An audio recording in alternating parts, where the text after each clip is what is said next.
Dobrý deň. Dnes si ukážeme postup, ako si pripravíme pri bunke tzv. Rozklikávacie tlačítko a umožníme užívateľovi vyberať si do bunky hodnoty, ktoré sme vopred pripravili. Napríklad tu, ako máme v ukážke, môže si vybrať užívateľ z vopred preddefinovaných miest. Rozkliknutím tlačítka sa mu zobrazí tzv. Roletka, z ktorej si potom vyberá vopred zadané mestá.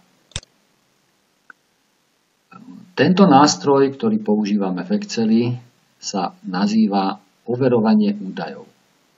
Nájdeme ho na karte údaje a niekde asi v strede okna nájdeme nástroje pre údaje.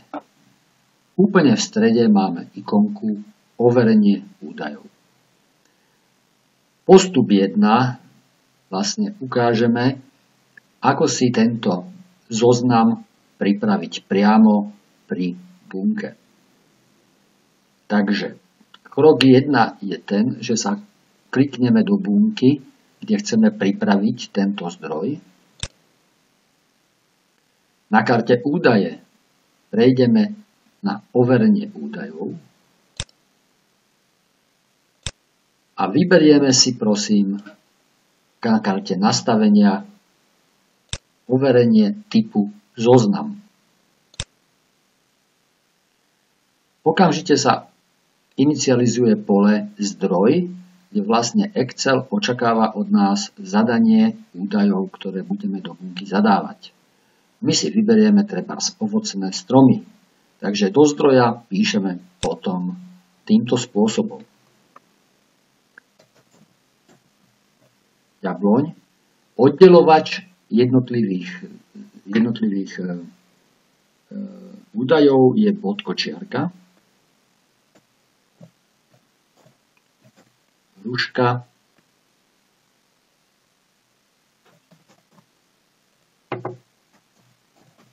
čerešňa,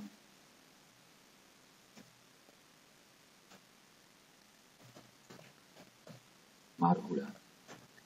Samozrejme, tých údajov môže byť viac, nie len takto 4, ale potom už zaklikneme OK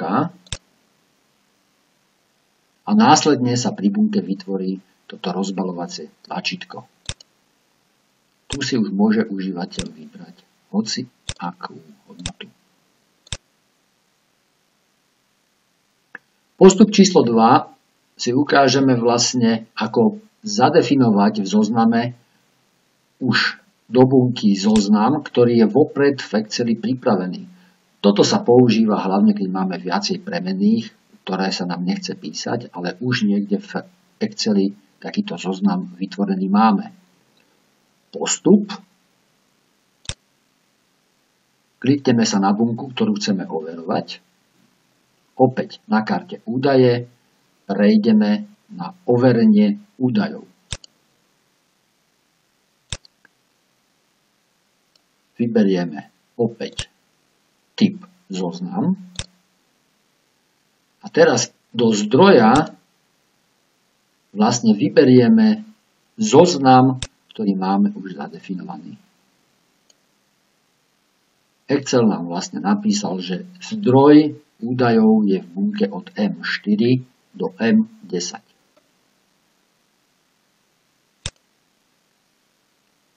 Tým pádom vlastne máme k dispozícii jednotlivé mená.